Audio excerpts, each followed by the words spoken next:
जय हिंद प्यारे बच्चों, कैसे हैं आप लोग। उम्मीद करेंगे कि आप लोग बहुत ही अच्छे होंगे। तो बच्चों, मैं आपके सामने लेकर के आ चुका हूं लुसेंट किताब का साथियों निचोड़ जीके जीएस का शानदार क्लास साथियों, जो कि सभी कम्पिटिटिव एग्ज़ामों के लिए बहुत ही फ़ायदेमंद है साथियों। यहाँ पे सभी बच्चों एग्ज़ामों का PYQ क्वेश्चन आपके सामने लेकर के आते हैं, ताकि बच्चे देख सकेंगे कि कैसा प्रश्न बच्चों आपके एग्ज़ाम में आते हैं। और कुछ ऐसे प्रश्न होते हैं बच्चों जो आपके एग्ज़ाम में आ सकें। आप किसी भी एग्ज़ाम की तैयारी करते हैं तो यहाँ से जीके जीएस जो भी बच्चे पढ़ेंगे साथियों, उनको बहुत ज़्यादा फ़ायदे होंगे। क्लास को जो भी बच्चे कीजिएगा वो क्लास में अंत तक बने रहिएगा। बच्चों, क्लास अंत तक करने के बाद ज़रूर कमेंट बॉक्स में बताइएगा ये सेशन आपको कैसा लगा। सेशन में बच्चों जो प्रश्न थी उसकी क्वालिटी कैसा था, आप लोग ज़रूर बताइएगा। सेशन अच्छा लगे दोस्त तो लाइक करेंगे, जिन बच्चों को अच्छा ना लगे वो बच्चे डिसलाइक करेंगे। अपने दोस्तों के पास, भाई बहन, रिश्तेदारों के पास शेयर ज़रूर कीजिएगा, ठीक है। जो भी बच्चे चैनल को सब्सक्राइब नहीं किए हैं साथियों, वो सभी बच्चे चैनल को सब्सक्राइब कर लेंगे। साथ ही साथ घंटी को दबाकर बेल आइकन को ऑल पे सेट कर लीजिएगा। PDF चाहिए दोस्तों तो टेलीग्राम का लिंक जो है वो डिस्क्रिप्शन में दिया गया है। आप सभी बच्चे टेलीग्राम से ज़रूर जुड़ेंगे। तो सेशन को बच्चों स्टार्ट करते हैं और चलते हैं आज का इस सेशन का बच्चों पहले प्रश्न की ओर। पहला प्रश्न देखिएगा। ऐसे तो बच्चों सेट का 11 नंबर प्रश्न है, क्योंकि इसके पिछले क्लास में हमने 10 प्रश्न बता रखा है। जो भी बच्चे पिछला क्लास नहीं किया है वो कर लेगा, ठीक है। प्रश्न है साथियों, ज्वालामुखी से निकलकर पृथ्वी की सतह पर फैलने वाले मैग्मा को क्या कहते हैं। ज्वालामुखी से निकलकर बच्चों पृथ्वी तक फैलने वाली जो मैग्मा है उसे क्या कहते हैं, आप लोग बताइएगा। प्रपात, ज्वालखंडाश्मी प्रवाह, लावा या राख। तो ये बच्चों लावा कहते हैं। ज्वालामुखी से निकलकर पृथ्वी की सतह पर जो मैग्मा फैलती है उसे लावा कहा जाता है। ऑप्शन नंबर सी को सभी बच्चे लॉक कर लीजिएगा, ठीक है। कुछ बच्चों लावा के हम नाम लिखेंगे, आप लोग बताइएगा कि वो लावा है, ज्वालामुखी के नाम लिखेंगे साथियों, वो है कहाँ, ज़रूर बताइएगा। पहला बच्चों माउंट क्राकटोआ, माउंट बच्चों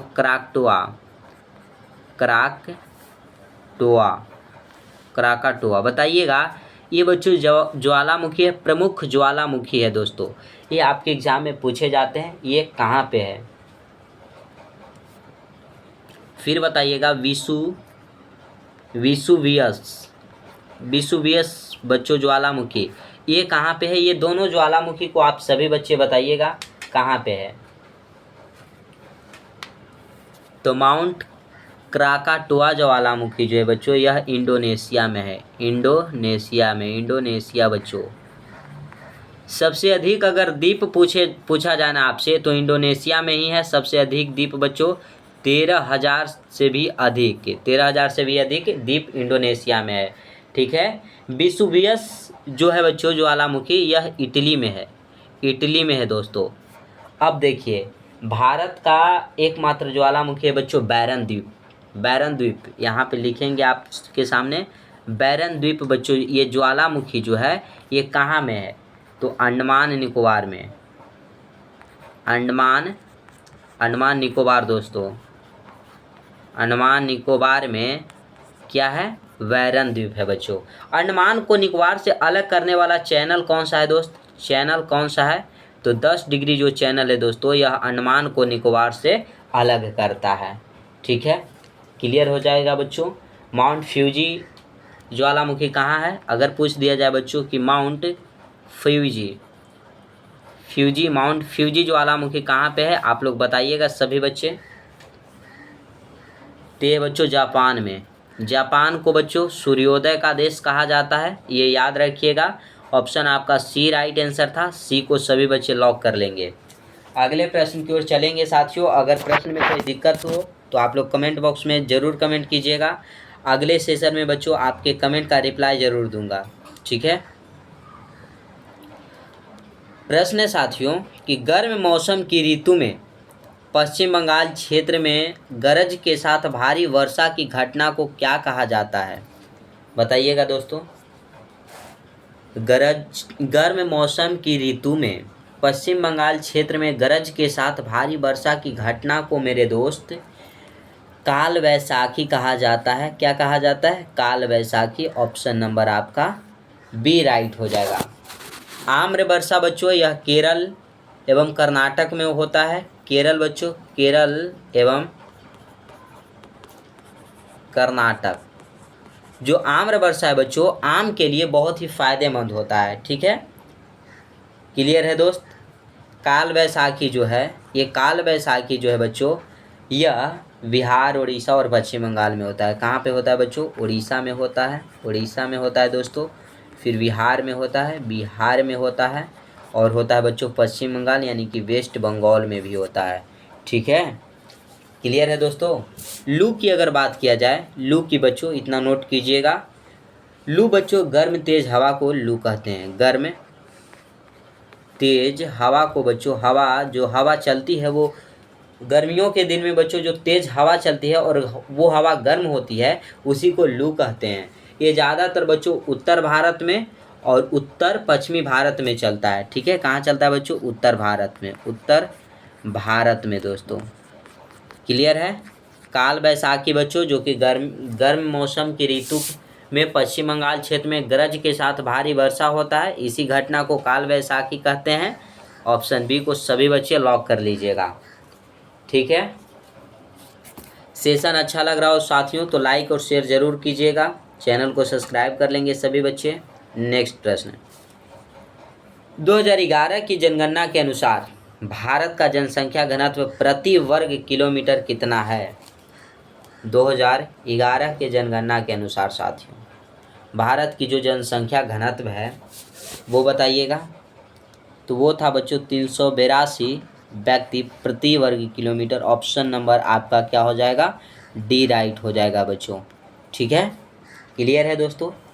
अगर बच्चों 2011 के अनुसार आपके भारत की जनसंख्या पूछ दिया जाए, जनसंख्या कितना है 2011 के अनुसार बच्चों, तो 121 करोड़। अगर अभी वर्तमान की बात किया जाए बच्चों, वर्तमान में तो विकिपीडिया के अनुसार मेरे दोस्त 144 करोड़ आपके भारत देश की जनसंख्या हो चुकी है। ठीक है, क्लियर है साथियों? क्लियर है तो बताइएगा। लिंगानुपात भारत का कितना है बच्चों 2011 के अनुसार? तो 943। कितना है मेरे भाई? 943 है। ठीक है, अगले प्रश्न की ओर चलेंगे। अगला ध्यान दीजिएगा। 2011 के जनगणना के अनुसार बच्चों किस राज्य का लिंगानुपात सबसे अधिक है? तो सबसे अधिक की बात किया जा रहा है बच्चों, तो ये केरला का हो जाएगा। किसका होगा बच्चों? केरल का हो जाएगा। ऑप्शन बी आपका राइट आंसर हो जाएगा। लेकिन सबसे कम किसका होगा बच्चों? सबसे कम अगर लिंगानुपात पूछ दिया जाए, लिंगानुपात सबसे कम, ठीक है, तो ये हरियाणा राज्य का हो जाएगा। हरियाणा का हो जाएगा बच्चों। क्लियर है ना? क्लियर है बच्चों तो बताइएगा। अगले प्रश्न की ओर चलेंगे। अगला ध्यान दीजिए सभी बच्चे। भारतीय संविधान का कौन सा अनुच्छेद राज्यपाल की क्षमता दान की शक्ति से संबंधित है? भारतीय संविधान का बच्चों कौन सा आर्टिकल है जो राज्यपाल के क्षमा दान की शक्ति से संबंधित है? तो ये आर्टिकल है बच्चों आर्टिकल 161, जो कि राज्यपाल के क्षमा दान की शक्ति से संबंधित है। ऑप्शन नंबर डी आपका राइट आंसर हो जाएगा। ठीक है, अगर बच्चों आर्टिकल 55 की चर्चा करें, तो आर्टिकल 55 में है राष्ट्रपति निर्वाचन की चर्चा। राष्ट्रपति निर्वाचन की चर्चा, राष्ट्रपति निर्वाचन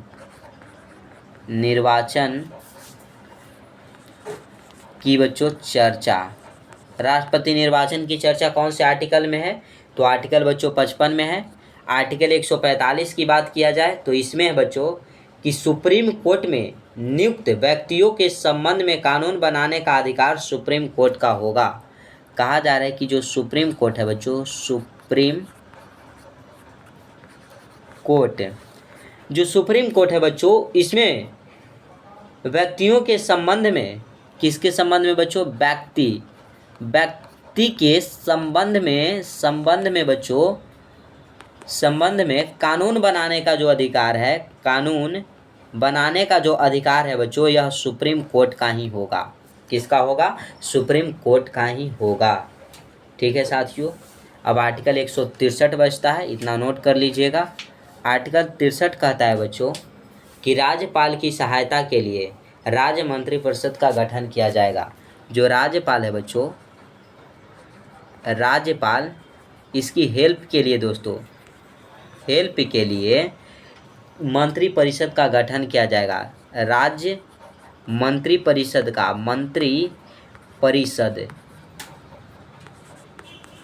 मंत्रिपरिषद का बच्चों क्या किया जाएगा? का गठन किया जाएगा। क्लियर है? और बच्चों राज्यपाल की क्षमता की शक्ति से संबंधित कौन सा आर्टिकल है? तो आर्टिकल 161 है। ऑप्शन डी को सभी बच्चे लॉक कर लीजिएगा। प्रश्न बच्चे आपसे छूटना नहीं चाहिए। अगले प्रश्न की ओर चलेंगे। अगला प्रश्न देखिएगा। प्रश्न कहता है बच्चों कि कौन सा अनुच्छेद राष्ट्रपति के किसी राज्य के राज्यपाल को एक निकटवर्ती संघ राज्य क्षेत्र के प्रशासक के रूप में नियुक्त करने के लिए अधिकृत करता है? ये कौन सा आर्टिकल होगा बच्चों? तो जो ये आर्टिकल आपको दिख रहा है 239 का 2, ये आर्टिकल जो दिख रहा है ना बच्चों, ऑप्शन नंबर डी में दिख रहा है आपको 239(2), जिसमें बच्चों राज्य के राज्यपाल को एक निकटवर्ती संघ राज्य क्षेत्र के प्रशासक के रूप में नियुक्त करने के लिए अधिकृत करता है। क्लियर है? ऑप्शन डी को सभी बच्चे लॉक कर लीजिएगा। अगला प्रश्न आता है, ध्यान दीजिए। भारत के संविधान का निम्नलिखित में से कौन सा अनुच्छेद यह कहता है कि भारत के एक महान्यायवादी की नियुक्ति राष्ट्रपति द्वारा की जाएगी? भारत के बच्चों संविधान का कौन सा आर्टिकल है जो कहता है कि भारत के लिए जो महान्यायवादी है उसकी नियुक्ति जो बच्चों राष्ट्रपति द्वारा की जाएगी? तो ये बच्चों आर्टिकल जो आपको 76 है, आर्टिकल 76 बच्चों इसी में कहता है कि भारत के लिए जो महान्यायवादी है उसकी नियुक्ति राष्ट्रपति द्वारा की जाएगी। ऑप्शन डी आपका राइट आंसर हो जाएगा। क्या हो जाएगा दोस्तों? राइट आंसर हो जाएगा। ठीक है। अगर आर्टिकल 123 की बात किया जाए, आर्टिकल 123 बच्चों, तो इसमें राष्ट्रपति के द्वारा अध्यादेश जारी किया जाएगा, इसकी चर्चा है। क्या है बच्चों? राष्ट्रपति के द्वारा अध्यादेश जारी किया जाएगा। ठीक है। और आर्टिकल जो 12 है आपको दिख रहा है बच्चों, इसमें राज्य जो शब्द है, राज्य शब्द इसको परिभाषित किया गया है। राज्य शब्द को परिभाषित किया गया है बच्चों कौन से आर्टिकल में? तो आर्टिकल 12 में किया गया है दोस्तों। ठीक है। ऑप्शन डी सभी बच्चे लॉक कर लीजिएगा। अगले प्रश्न की ओर चलते हैं दोस्तों। टेलीग्राम से आप लोग जरूर जुड़िएगा, PDF वहाँ पे बच्चों प्रोवाइड रहेगा आपको। अगला प्रश्न, भारत का वित्त आयोग अपनी रिपोर्ट को प्रस्तुत करता है। भारत का जो वित्त आयोग है बच्चों अपनी रिपोर्ट किसको प्रस्तुत करता है? बताइएगा। नीति आयोग के प्रमुख को, भारत के प्रधानमंत्री को, भारत के राष्ट्रपति को, भारत के वित्त मंत्री को? तो जो भारत के राष्ट्रपति हैं साथियों, प्रेसिडेंट ऑफ इंडिया, जिनको बच्चों वित्त आयोग जो है अपनी रिपोर्ट प्रस्तुत करता है। नीति आयोग बच्चों जिसका गठन हुआ है 2015 में। ठीक है, 1 जनवरी 2015 को। ये बच्चों SSC GD का पूछा गया प्रश्न है 2023 का 4th शिफ्ट का। क्लियर है दोस्तों? ऑप्शन डी आपका, सॉरी ऑप्शन नंबर आपका सी राइट आंसर है दोस्तों। अगला प्रश्न, भारत की 10वीं पंचवर्षीय योजना के दौरान वास्तविक विकास दर थी? बताइएगा। भारत की जो 10वीं पंचवर्षीय योजना था बच्चों, देखिए पंचवर्षीय जो योजना था बच्चों ये टोटल भारत में हुए थे 12, टोटल हुए थे बच्चों 12। और जो भी पंचवर्षीय योजना थी वो 5 ईयर्स के लिए चलती थी। लेकिन दोस्तों जो पाँचवा पंचवर्षीय योजना था वो 4 वर्षों के लिए, सिर्फ और सिर्फ 4 वर्षों के लिए चला था। ठीक है। पंचवर्षीय योजना को तैयार कौन करता है बच्चों? तो योजना आयोग का कार्य था बच्चों, कार्य था बच्चों कि पंचवर्षीय योजना को तैयार करना। ठीक है। और जब 10वीं पंचवर्षीय योजना हुआ बच्चों, तो वास्तविक विकास दर थी बच्चों, वो थी 7.6%। कितना था बच्चों? 7.6%। अगर आपसे पूछ दिया जाए कि 10वीं पंचवर्षीय योजना हुआ कब था, तो 2002 से बच्चों 2007 तक चला था। ठीक है। 2002 से 2007 तक 10वीं पंचवर्षीय योजना चला था। ऑप्शन बी को सभी बच्चे लॉक कर लीजिएगा। नेक्स्ट है, देखिएगा।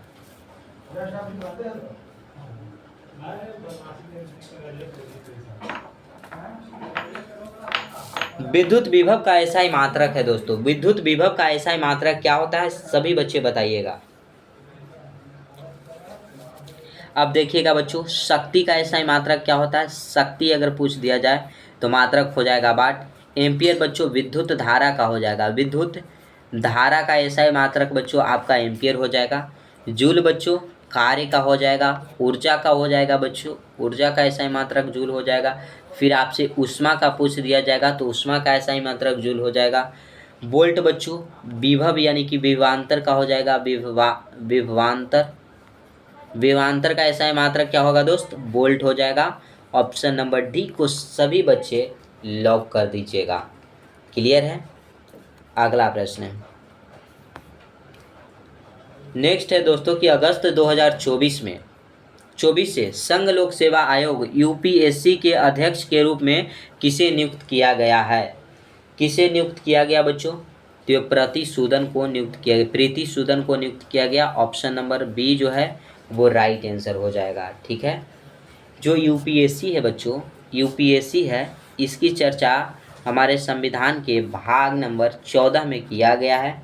अगर आर्टिकल की बात कर दें तो 315 से लेकर के 323 तक इसकी चर्चा है। ठीक है मेरे दोस्त, क्लियर है। अगला प्रश्न, ऑप्शन बी आपका राइट आंसर हो जाएगा।